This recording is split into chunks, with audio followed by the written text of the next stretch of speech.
capítulo 7, do verso 5 ao verso 7. E a palavra de Deus vai dizer assim: Depois perguntaram-lhe os fariseus e os escribas: Por que não andam os teus discípulos conforme a tradição dos antigos, mas comem com as mãos por lavar?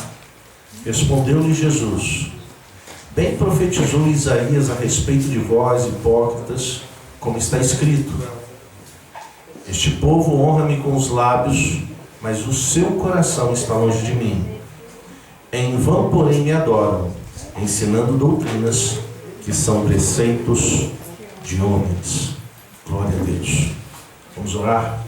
Pai, em nome de Jesus, neste momento nos colocamos na Tua presença, Senhor, para ouvirmos a Tua voz e pedir que o Senhor venha falar aos nossos corações, renovar o nosso entendimento, trabalhar na nossa vida, Senhor, de forma que nós sejamos impactados com as verdades eternas e elas venham a nos levar, Senhor, ao quebrantamento, ao arrependimento, a nos colocar diante de Ti, Senhor.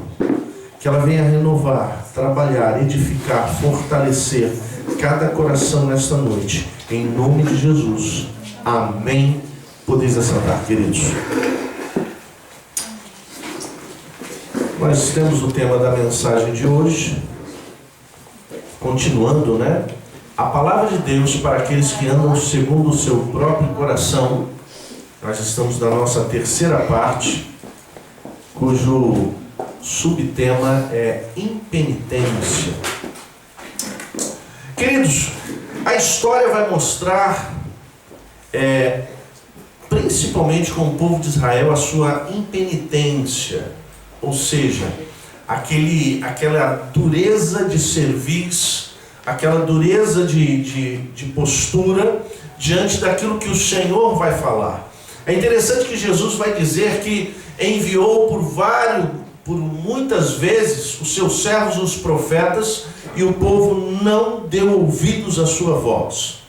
E como nós vimos estudando desde o capítulo 1, a semana passada nós vimos até o capítulo 7, quando nós chegamos no capítulo 8, irmãos, o Senhor vai falar do pecador impenitente. O verso 3 vai dizer que eles escolherão antes a morte do que a vida, todos os que restarem desta raça maligna, nos lugares onde os lancei, diz o Senhor dos Exércitos. Vamos lembrar que o povo de Israel vinha em desobediência ao Senhor, tanto através da idolatria, quanto a questões sociais. E diante dessa perspectiva, Deus envia o profeta Isaías. O profeta Isaías é enviado 100 anos antes de Jeremias, e o profeta vai anunciar e vai denunciar a condição que o povo está caminhando. E 100 anos depois, Deus já levanta Jeremias, já próximo do cumprimento das profecias de Isaías com relação à vinda de Babilônia. Mas mesmo assim, Deus levanta o profeta Jeremias, e o profeta Jeremias vai ser como um muro diante do povo de Israel, porque ele vai proclamar as verdades eternas, denunciando o pecado. E como nós já falamos nos 2 domingos anteriores, hoje em dia você não pode mais denunciar o pecado. Porque quando você denuncia o pecado, você é chamado de juiz. Você está me julgando. E eu quero que você entenda uma coisa: o homem de Deus, a palavra de Deus, ela não é juízo, ela é denúncia. A palavra de Deus vem para denunciar o nosso coração, vem para denunciar o nosso entendimento corrompido, vem para denunciar o caminho que nós estamos tomando. O juízo vem depois. A denúncia é o alerta de Deus, é o convite ao arrependimento. A denúncia não é juízo. O juízo virá depois, quando você não se arrepender, quando você não recuar, quando você não se retroceder do caminho que você está trilhando, de continuar andando segundo o seu próprio coração, aí virá o juízo de Deus. E no capítulo 8, Jeremias começa a dizer o seguinte: olha, por causa da impenitência, vai chegar o dia em que vocês vão escolher a morte ao invés da vida. Por causa do que Deus ia fazer. E o motivo disso é porque eles retêm o engano e se desviam. O verso 5 do capítulo 8, o profeta vai dizer que o povo se desvia, esse povo se desvia de Jerusalém, e eles retêm o engano e não querem voltar. Sabe o que isso quer dizer? Ao invés de se posicionarem na cidade, eles procuravam se desviar dos princípios que estavam ali. E eles decidiram reter o engano. Não importa a verdade proclamada. O que eles querem não é a verdade. O que eles querem é o que lhes agrada, o que lhes convém. Aquilo que é benéfico não ao seu coração, não à sua vida, mas aos seus ouvidos. E nós temos vivido um tempo em que as pessoas querem ouvir coisas agradáveis. As pessoas não querem ouvir as verdades eternas. As pessoas querem ouvir sobre prosperidade, sobre bênção, sobre vitória, sobre sucesso. E só ouvirão sobre vitória, sobre sucesso e sobre bênçãos quando estiverem na presença do Senhor, com o coração quebrantado e contrito, rendido diante de Deus. E não era isso que estava acontecendo com o povo. Quando nós vemos no verso 6, o profeta ainda vai dizer o seguinte, que eles não falam a verdade. Eles não falam o que é reto. Ninguém há que se arrependa da sua maldade, dizendo, o que fiz eu? O que eu fiz? Isso se chama impenitência. O profeta está denunciando, mas ninguém se arrepende. Eu não fiz nada de errado, não tem problema. Esse é o tempo que nós estamos vivendo, que as pessoas acham que não tem nada demais. Não tem problema eu fazer isso, não tem problema eu fazer aquilo, não tem problema isso. Nada tem problema. E nós estamos vivendo um tempo em que Deus está denunciando que pecado continua sendo pecado, errado continua sendo errado, princípios continuam valendo para Deus, e a obediência é o meio pelo qual Ele se relaciona conosco. Se você não obedece, não adianta. E o povo de Israel está demonstrando aqui que eles não verbalizam verdades, eles não falam o que é reto e nem se arrependem. Tem um conceito de que não tem nada de errado. Eu tenho vivido já há muito tempo e eu me lembro que há muitos anos atrás eu ouvia jovens chegarem para mim e perguntar assim, pastor, é pecado fazer isso? Pastor, é pecado fazer aquilo? Eu lembro, antes de eu ser pastor, eu dava aula na classe dos jovens, eu tinha 16 anos de idade, e às vezes o pessoal chegava assim, Elias, é pecado fazer isso? O que a Bíblia diz? E a Bíblia não diz tudo que é pecado e tudo que não é. Mas a Bíblia diz que se você andar com Deus, você vai saber o que é. E o problema é que as pessoas não andam com Deus. Elas querem regras, normativas, para saber se pode ou se não pode. E a intimidade com Deus dá trabalho. Mas dá trabalho, mas por outro lado você sabe como se conduzir. É por isso que o salmista vai dizer, escondi a tua palavra no meu coração para eu não pecar contra ti. Nós temos perdido a referência de um relacionamento com Deus e estamos querendo viver por regras, enquanto Jesus veio para rasgar a lei e aplicar e fazer com que o Espírito Santo habitasse no coração. Nós estamos querendo tirar o Espírito Santo e viver segundo normativas. E o povo de Israel é um povo que não conhece o juízo divino. O verso 7, o profeta vai dizer o seguinte, até a cegonha no céu conhece os seus tempos determinados, e a rola, a andorinha e o grou observam o tempo da sua ribação, mas o meu povo não conhece o juízo do Senhor. Que tempo nós estamos vivendo? Deus é amor, Deus é perdão, Deus é misericórdia, Deus é paciente. Você sabe, uma das frases que mais me arrepia a alma é quando alguém chega para mim e diz assim, Deus entende, Deus compreende. Como se Deus estivesse começando a fazer vista grossa para o que está errado. Como se Deus não levasse em conta a desobediência que está patente e gritante, que as pessoas querem disfarçar os seus atos debaixo do amor de Deus. Eu quero que você entenda uma coisa, Deus ama, mas Deus é justiça e trará o juízo. A Bíblia mostra isso o tempo todo. E o profeta vai nos alertar sobre o perigo das falsas referências. O trabalho em vão, é o verso 8. Não adianta ter a lei se não anda conforme ela estabelece. São desobedientes. O texto vai dizer, nós somos sábios e a lei do Senhor está conosco. Sabe o que é assustador? Preste atenção no que eu vou dizer para você. Em pleno século 21, se você chegar numa livraria evangélica, tem mais de 30, 40, 50 tipos de Bíblias diferentes. Na minha Bíblia, no meu notebook, tem pelo menos 25 versões. Eu tenho mais algumas na minha casa, na prateleira. Nunca foi tão fácil ter uma Bíblia na mão. Você com um celular, você tem uma. E não somos sábios. Porque nós não lemos. Nós não a estudamos. Nós não gastamos tempo com a Bíblia aberta, meditando nas verdades eternas ali. Nós somos indisciplinados. Nós somos irreverentes com as verdades eternas, que estão acessíveis à sua vida, e você não lê. Nós estamos piores do que a Idade Média. Porque na Idade Média, a igreja retinha a Bíblia e não dava acesso às pessoas. E Deus levantou homens como Martinho Lutero, John Wycliffe e tantos outros que começaram a traduzir as Escrituras para que eu e você tivéssemos acesso na nossa língua. E você tem verdades eternas que podem te conduzir ao céu e você não lê. Por isso que ele vai dizer: quando em vão tem trabalhado a falsa pena dos escribas.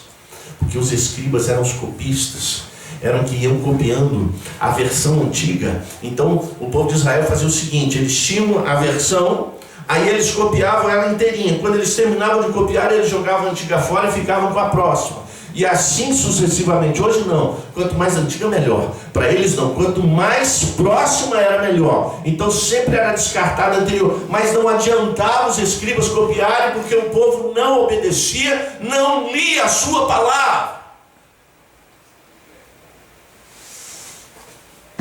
E no verso 9 o profeta vai dizer: se rejeitam a verdade, o que sobra? Porque os sábios foram envergonhados, foram espantados e presos. Aqueles que traziam alguma verdade, o povo tratou de silenciar, o povo tratou de encerrar, porque vale é viver o pecado, vale é viver a desobediência, não queriam ouvir as verdades eternas. E aí o próprio profeta vai dizer: visto que rejeitaram a palavra do Senhor, que sabedoria teriam? Eu tenho o hábito de ler, eu leio muito, mas eu tenho adquirido o hábito de ler alguns filósofos atuais, para entender um pouco o pano de fundo. E você sabe que é fantástico. Hoje eu estava lendo Pondé, escrevendo num de seus livros, ele estava afirmando veementemente que o ser humano sabe que ele tem um vazio que precisa ser preenchido, mas eles não querem que Deus preencha. Nós queremos ocupar a nossa mente, o nosso coração com tantas coisas, menos com as verdades eternas, que renovam o nosso entendimento, que amplificam a nossa visão, que nos dão um coração voltado para o Senhor, mas não queremos. Nós gastamos tempo com o Facebook, nós gastamos tempo com a internet, nós gastamos tempo com séries, com Netflix, com jogos de videogame, com canais de televisão, com esporte, com tantas coisas, mas não gastamos tempo com as verdades eternas. E Jesus nos deixou claro para nós: examinai as Escrituras, porque cuidais ter nelas a vida eterna, e são elas que testificam de mim. Somos a geração mais ignorante acerca das Escrituras que a história já demonstrou. Porque nós temos tanto material acessível e não procuramos conhecer. O profeta vai falar no verso 10 sobre avareza e falsidade. Desde o menor até o maior, cada um deles se dá avareza. Sabe por que o profeta está falando sobre a avareza? É porque eles andavam e ninguém se importava com ninguém. E Deus sempre falou, na lei estava registrado, que era para cuidar do órfão, da viúva, do oprimido. E o povo, cada um viveu para si, avarentos, que ao invés de se preocupar uns com os outros, cada um queria ter mais para si, para ter mais conforto, para ter mais luxo. Eu quero dizer uma coisa para você: no tempo que nós estamos vivendo, tem muita gente com condições que Deus deu, mas a única coisa que a pessoa sabe fazer é trazer um pacote de arroz para o trabalho social da igreja. Não sabe ajudar ninguém em nome disso. E Deus está olhando para a nossa vida. Deus sabe o quanto Ele tem te abençoado e o quanto você pode fazer. E não adianta você se explicar diante dEle. E o profeta vai dizer o seguinte: desde o profeta até o sacerdote, cada um deles usa de falsidade. Sabe qual é o problema da falsidade? É que ela é o oposto da autenticidade. E está difícil da gente ver gente autêntica hoje em dia. Porque as pessoas querem ser acessíveis a todo mundo. Nós temos uma tendência, isso é muito nosso, da gente não gostar de ser rejeitado. A rejeição nos causa muito mal. Se ela tem motivo, nos causa mal. Se ela não tem, mais mal ainda, porque você quer entender o porquê.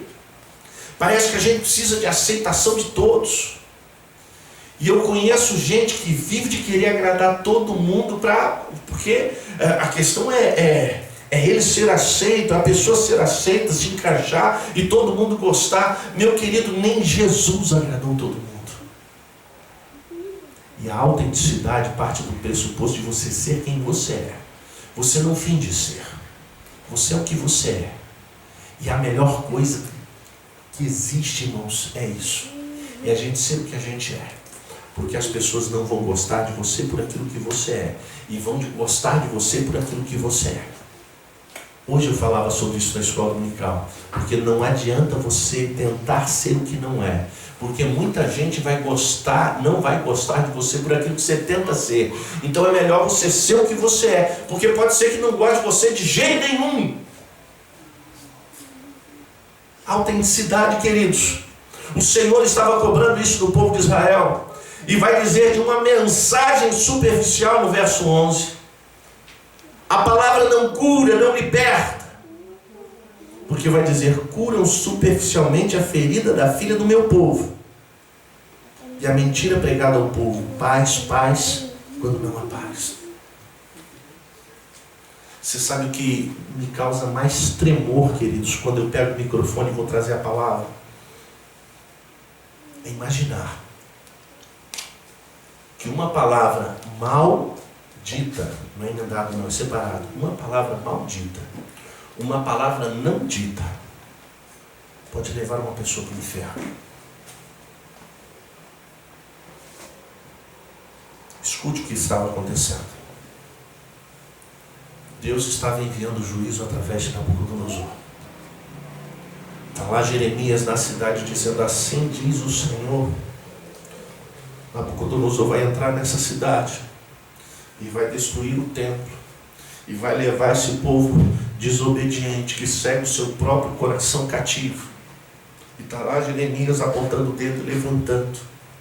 Enquanto isso, os outros profetas estão dizendo: assim diz o Senhor, aqui é a casa do Senhor, haverá paz, não haverá, Nabucodonosor não pisará aqui, ele voltará envergonhado, porque Deus está neste lugar. Queridos, uma geração todinha foi levada cativo por causa de uma mensagem falsa, por causa do engano do discurso, por causa de profetas, ao invés de estarem comprometidos com Deus, estavam comprometidos em ter a apreciação, a aprovação do povo. Nós vivemos tempo em que homens sobem em cima do púlpito e falam de bênçãos, e falam de vitória, e falam de sucesso, que a sua vitória vai chegar. Como isso vai acontecer se a gente pecadora, se a gente que não se arrepende, se a gente que não se humilha diante do Senhor, como Deus vai dar vitória para essa geração?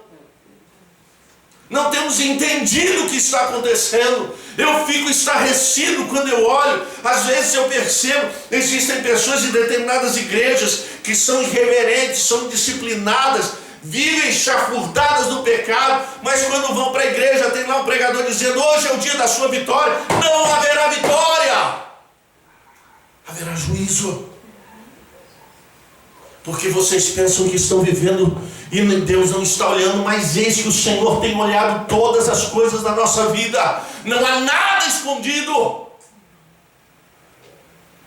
teu celular, o teu computador, há um onde você vai, o que você faz, as coisas que você diz, sussurrando ao ouvido. Deus ouve. Os sentimentos malignos do teu coração Deus conhece. E você chega na igreja e vai adorar o Senhor, e vai chorar, e vai ouvir alguém dizer: hoje é o dia da tua vitória, a bênção chegou para você. Eu quero dizer para você que o Senhor vai tratar com estes homens, mas você pode se preparar para te encontrar com Ele, porque Ele também vai te encontrar, vai se encontrar com você, e vai requerer de você o posicionamento que você não tem tido diante do Senhor. Porque pior do que viver na injustiça e no pecado, irmãos, e na desobediência, como quem não conhece Deus, é aquele que vive assim, mas finge servir ao Senhor. Hipócrita. Jesus condena veementemente essas pessoas, hipócritas, porque fingem ser e não são. É como um papel de parede que esconde o que está apodrecido por trás. Não há salvação. O verso 20, eu me lembro desse texto. Passou a cega, findou o verão, e nós não estamos salvos. O profeta fala. Irmãos, que palavra é essa? E alguém já colocou como tema de festividade. Passou a cega, findou o verão, e nós não estamos salvos. E se nós não estamos salvos, quem vai pregar o Evangelho? Como ser sal e luz se não há salvação nem na minha vida? Jeremias está gritando para o povo: vocês não estão entendendo, essa geração não está salva, ela precisa se arrepender, ela precisa voltar para o Senhor. Este é o tempo, queridos, a nossa geração precisa se voltar para o Senhor, levar uma vida de comunhão com Deus a sério. Não adianta estar na igreja no domingo e durante a semana viver de qualquer forma. Este era o problema do povo. Mas no capítulo 9, o verso 1, o profeta vai falar: oxalá minha cabeça se tornasse um manancial de águas, e os meus olhos uma fonte de lágrimas. Então choraria de dia e de noite os mortos da filha do meu povo. Deus já estava vendo o que ia acontecer. Deus já sabia o que ia acontecer. E Deus usa um profeta para que haja arrependimento. No verso 18 do capítulo 8, ele ainda vai dizer assim: ó, se eu pudesse consolar-me na minha tristeza, o meu coração desfalece dentro de mim. Eu quero que você entenda uma coisa: o juízo de Deus não vem com a alegria dele. Ele não vem com um sorriso nos lábios dizendo assim: agora eu vou pegar você. Ele chora. Ele sente tristeza no seu coração quando ele tem que aplicar o juízo diante de gente impenitente, que não sabe se arrepender. Deus chora, Deus sente tristeza.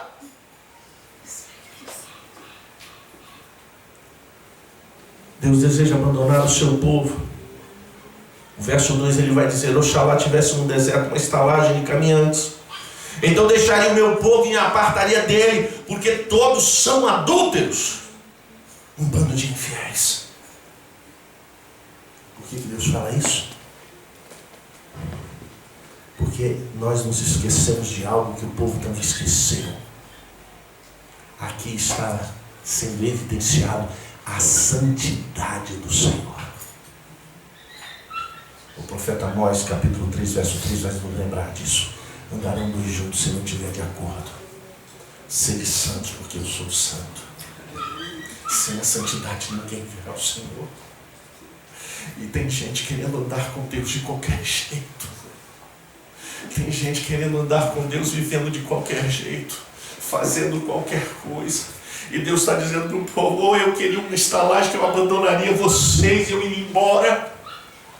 Porque Deus está cansado da injustiça, da infidelidade dos seus servos, que chegam na casa do Senhor e são fiéis, adoram em público, honram ao Senhor em público, mas quando chega na vida privada desonram a Ele, são desobedientes, são negligentes, pecam o tempo inteiro e depois chegam na casa do Senhor e querem oferecer sacrifício de louvor e adoração. Por isso que o profeta Isaías vai levantar e dizer: eu estou cansado de tudo isso, eu estou cansado das festas solenes, eu estou cansado dos vossos sacrifícios, o incenso que vocês acendem cheira mal, porque eu quero um povo lavado e remido, eu quero um povo santo para andar comigo. Nós não temos entendido o que Deus está falando, os motivos de Deus abandonar. O capítulo 3, do verso 9, o Senhor vai dizer assim: eles tendem a língua como se fosse o seu arco para mentira, fortalecem-se na terra, mas não há verdade, avançam de pecado em pecado e não me conhecem, diz o Senhor. Ah, se o povo conhecesse o seu Deus, ah, se conhecêssemos Ele, se compreendêssemos, se tivéssemos um entendimento da sua santidade, de como Ele é. Oh, se nós parássemos para pensar nesse Deus santo, maravilhoso, que nos ama, se nós o conhecêssemos de verdade, nós não andaríamos falando mentiras,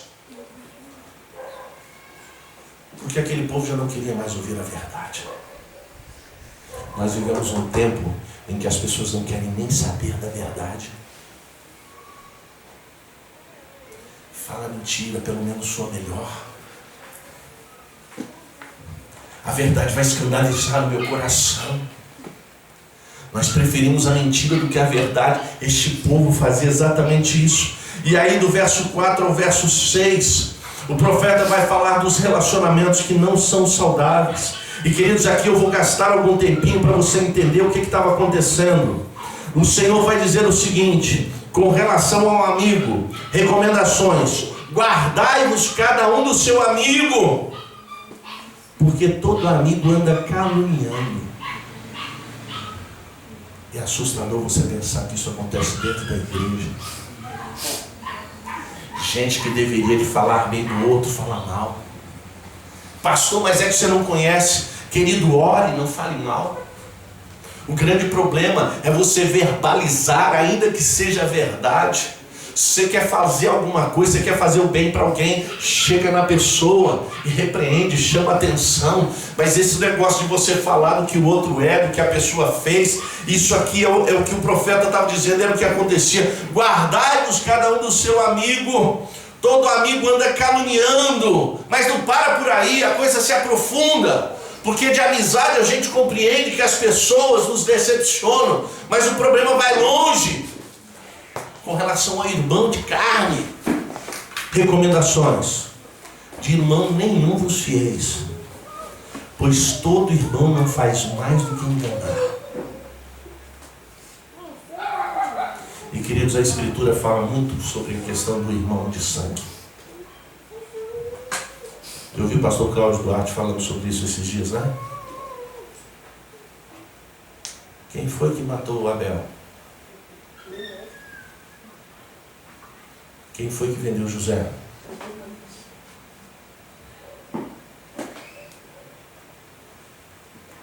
E vai.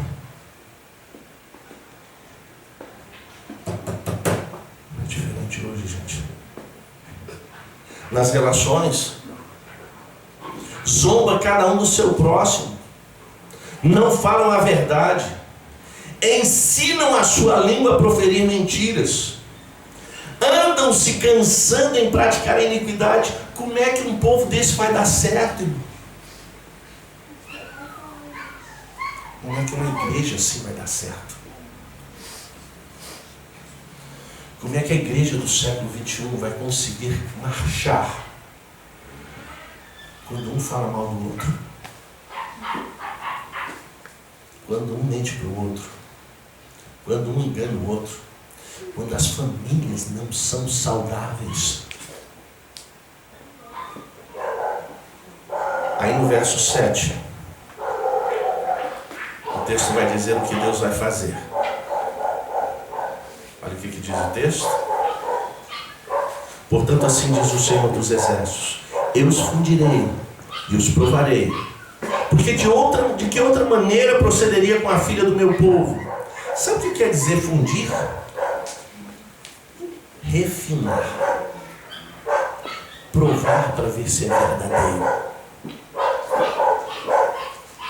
E se Deus fosse refinar você hoje? E se Deus fosse provar para ver de que material você é? O que é que Ele veria? O que é que Ele encontraria? Que essência você tem? Porque quem gosta de aparência é o diabo. Quem procura ver a essência é o Senhor. Qual é o teu conteúdo? Quando ele vai dizer assim, eu os provarei, significa examinar minuciosamente.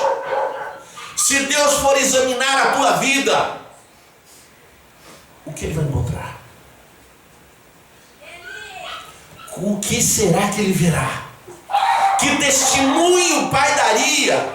Que testemunho o Filho daria acerca de você hoje? Se Jesus voltasse hoje, o que Ele veria?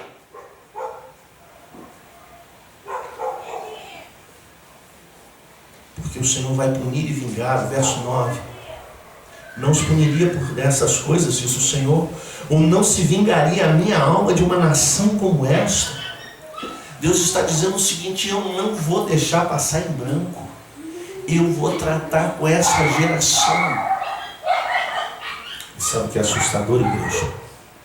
Deus está tratando.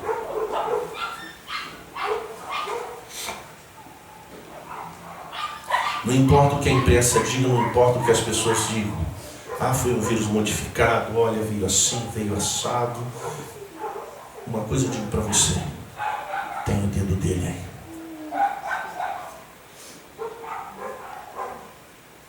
Tem o dedo dele. E nesse dedinho dele, ele está balançando a árvore. Ele não está nem chacoalhando. Ele está só botando o dedinho. E tem fruto podre caindo. Porque não tem vida e não se sustenta. O verso 10, o profeta vai dizer o seguinte: pelos montes levantarei choro e pranto, e pelas pastagens do deserto lamentação. Deus está vindo com juízo, mas Ele está triste, Ele chora. Não se engane, Deus é juízo, mas Ele sente tristeza ao fazer ou aplicar o seu juízo por causa do pecador impenitente, por causa de gente que não se arrepende, por causa de gente que não volta para o Senhor. Porque nós temos visto que tem gente que continua enganando, vai enganando, tenta enganar até o fim. Queridos, eu quero dizer uma coisa para você, uma das coisas que eu aprendi que é libertador, você sabe o que é? É você chegar e reconhecer o que você fez de errado. É você chegar e dizer, fui eu. Pastor, mas como é que fica? Irmão, é libertador. Pronto, todo mundo já sabe que foi você mesmo, porque foi. Se foi, quer dizer enganar quem? Eu fiz. Eu estou arrependido, me perdoa. É libertador. Porque você não precisa sustentar nada, você não tem que carregar nada. Já basta. A nossa natureza que é caída e depende da misericórdia do Senhor. O motivo dessa tristeza do Senhor, no verso 13 ele vai dizer: deixaram a minha lei, não deram ouvidos à minha voz.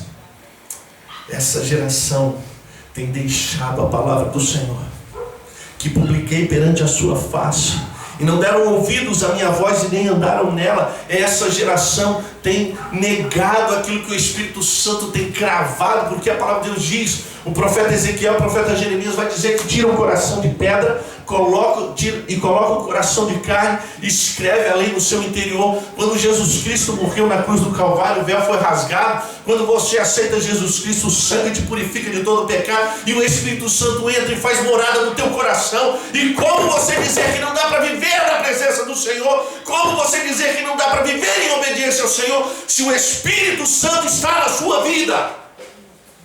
Ou não? E aí, meu irmão, você não está? Prostre-se diante do Senhor. Porque se estiver, aí você tem vida. E se você tem vida, você anda em novidade de vida. Porque o Senhor não te salvou para você viver do jeito que você vivia. O Senhor te salvou para você ser nova criatura, andando dos padrões de Deus. Não é no padrão da igreja, não é no padrão do pastor, mas é no padrão que o Espírito Santo insere na tua vida para você viver. E o verso 14: andaram após o propósito do seu próprio coração. Enganoso coração,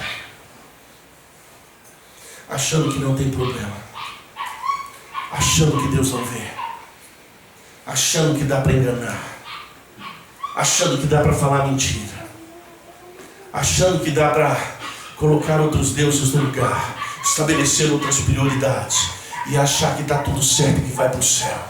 Andaram segundo o seu próprio coração. O que nós aprendemos aqui? É que no juízo divino, o impenitente desejará a morte e não achará. E isso está registrado lá no livro de Apocalipse, capítulo 9, verso 6. Naqueles dias os homens buscarão a morte e não acharão. Desejarão morrer, mas a morte fugirá deles. Quer continuar endurecido? Quer continuar seguindo o seu próprio coração? Quer ter dura serviço? Eu quero que você entenda uma coisa. Você sabe o que aconteceu com essa geração de Israel? Deus vai levantar o profeta e vai dizer o seguinte: os que para espada, os que de peste, os que para o cativeiro. Deus se tratou com aquela geração. Deus disse assim: só um pouco vai sobrar. Nós estamos no limiar da volta do Senhor. E o Senhor está voltando. Quando o homem está mergulhado no pecado, não há quebrantamento, não há verdade, pois não conhece o juízo divino. A tendência nossa é que quando nós mergulhamos no pecado, nós esquecemos quem Deus é, nós nos perdemos dos nossos próprios pecados e nos afastamos do Senhor. Vivemos um tempo em que há Bíblias de todos os tipos para todos os gostos, mas não há conhecimento dela. Esta é a geração mais ignorante da história acerca das Escrituras. Sabemos cantar um monte de coisa, mas não sabemos citar um texto bíblico. Não conhecemos as verdades eternas. Nós conhecemos músicas que muitas das vezes são compostas por gente que está mais preocupada com a rima do que com a verdade a ser cantada. E este tem sido o nosso problema. Uma geração que não conhece o seu Deus. E não conhece porque não lê a sua palavra. Citando Louis Dupré, um texto que eu inclusive inseri no Facebook do livro que eu estava lendo, parece que o Ocidente se despediu definitivamente da cultura cristã. Nossos colegas não têm dificuldade para reconhecer a dívida que nossa civilização tem com a fé cristã, a qual, absorvida pela própria cultura, se tornou simplesmente outro elemento cultural. O cristianismo tornou-se histórico, sujeito a uma cultura secular e não mais exerce o poder criativo de antes. Esse é o evangelho de hoje. Não é relevante, não influencia, não modifica, não incomoda, não começa incomodando e modificando e aperfeiçoando os da própria casa e não vai fazer isso com os de fora, porque se os de dentro não são transformados, o que é que vai se pregar? Mais do mesmo que está lá fora? Nós precisamos ser impactados com as verdades eternas, nós precisamos despertar para o amor às Escrituras, nós precisamos mergulhar nas verdades eternas, até que elas renovem nosso entendimento, transformem o nosso coração e mudem a nossa maneira de viver, para que as pessoas, quando olharem para nós, vejam Cristo. Como Paulo vai dizer aos Colossenses: Cristo em vós, a esperança da glória, Cristo em nós, a esperança dessa geração. E nós temos perdido isso. Os relacionamentos cristãos estão corrompidos em nosso tempo. A família não é unida e nem o povo. Eles se dividem, subdividem. O problema é não ver o que Deus faz ou não faz em nosso meio. Falta discernimento. Não nos amamos mais. Aliás, o amor tem sido um problema do evangelicalismo há muito tempo. Que tem o discurso, mas não tem a prática. Porque o discurso é amar, mas a prática se ama o que a pessoa faz e não quem ela é. Porque quando a gente amar o quem ela é, não importa o que ela faça, o amor vai continuar estendido. E o nosso problema é que nós amamos o que as pessoas fazem e não quem elas são. E por causa disso tudo está se subdividindo e se deteriorando. Aquilo que é de mais essencial no Evangelho, que o Evangelho é pautado pelo relacionamento.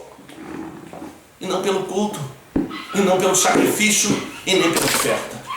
O Evangelho é pautado no relacionamento com Deus como prioridade. E como resultado é o meu relacionamento com o próximo. E isso não tem acontecido. E o apóstolo João, na sua primeira carta, vai dizer o seguinte: se você não ama o seu irmão, você não conhece Deus.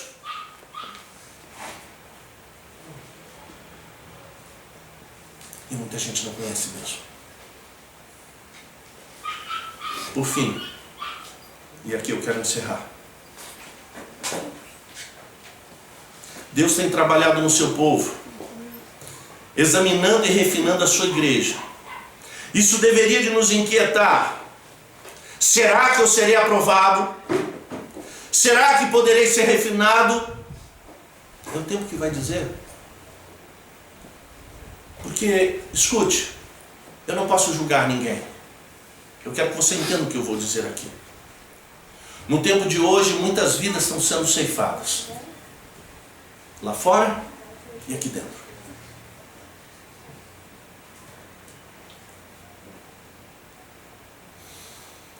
Será que é Deus chamando?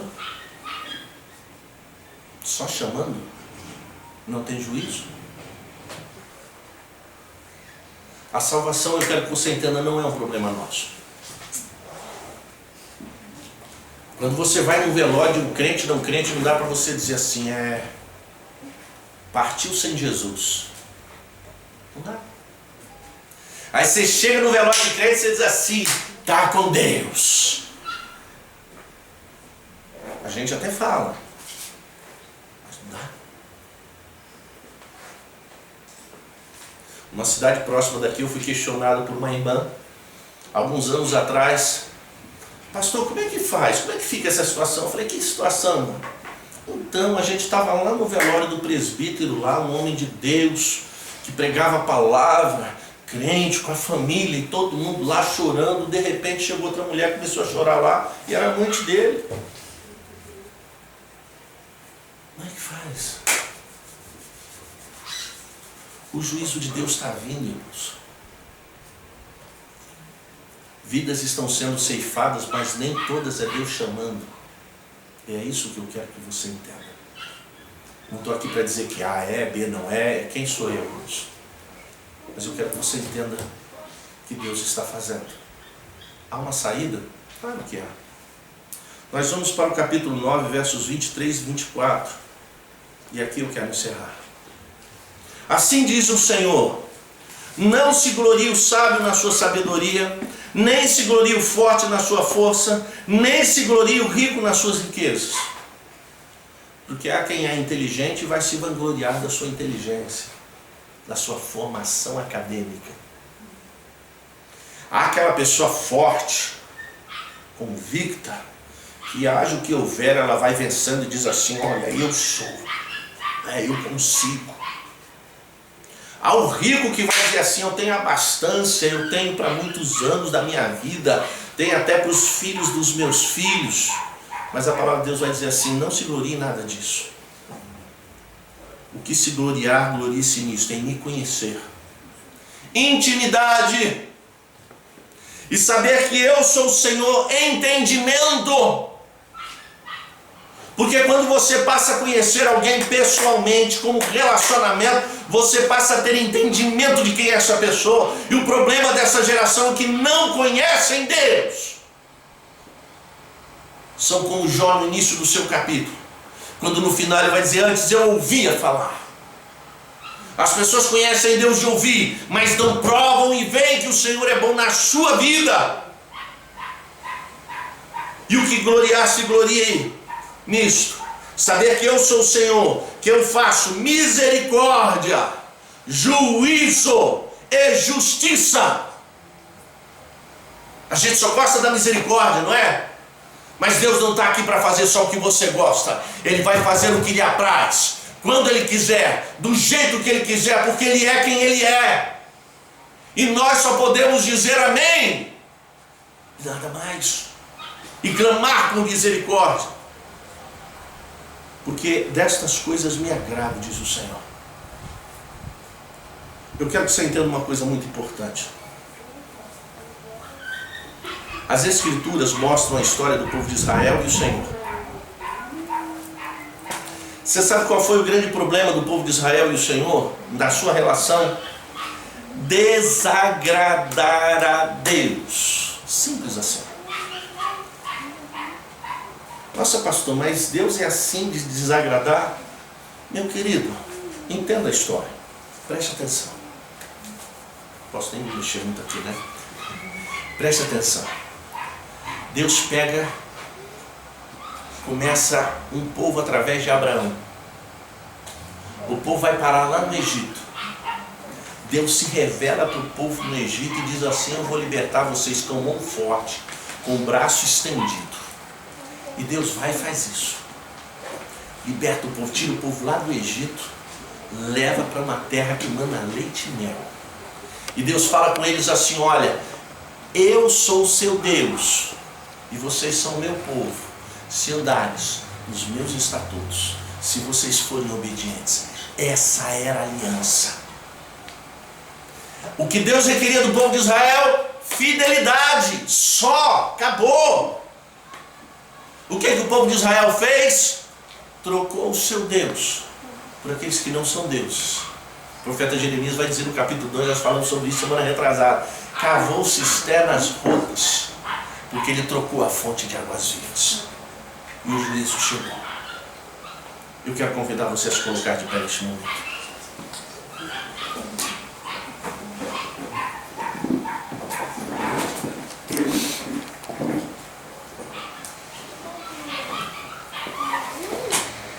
Cada vez que eu medito na palavra do Senhor, tudo isso que eu falei para vocês impactou meu coração primeiro. Me inquietou, me fez chorar, de verdade. Porque se não houver arrependimento, queridos, o homem está perdido. A geração de hoje está perdida. E é tempo de arrepender. Eu finalizo aqui com as palavras de Jesus: arrependei-vos, porque é chegado o reino dos céus. E eu diria que esta mensagem está mais perto do que nunca, porque Jesus está voltando e o reino dos céus realmente está chegando para nós. E eu queria orar com você. E eu queria orar também com você que está nos assistindo. Que eu quero crer que essa palavra tocou o teu coração, como tem tocado o coração daqueles que aqui se encontram. E que a nossa oração possa ser: Senhor, tem misericórdia de nós. Que haja quebrantamento na minha vida e na sua, para que nós nos voltemos para o Senhor. Feche os seus olhos, vamos orar. Pai, em nome de Jesus, uma vez que a tua palavra é ministrada, Senhor, a minha oração é que haja quebrantamento e arrependimento. Que haja mudança de atitude, mudança de direção, Senhor. Porque como nós temos visto e como meditamos hoje, o povo permanecia impenitente diante de palavras tão duras, que era uma proposta de arrependimento. Não era juízo, Senhor, não era julgamento, era denúncia. E hoje a tua palavra veio denunciar o que está errado. Senhor, tem misericórdia de nós.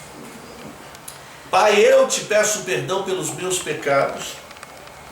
Tem misericórdia da minha vida, Senhor.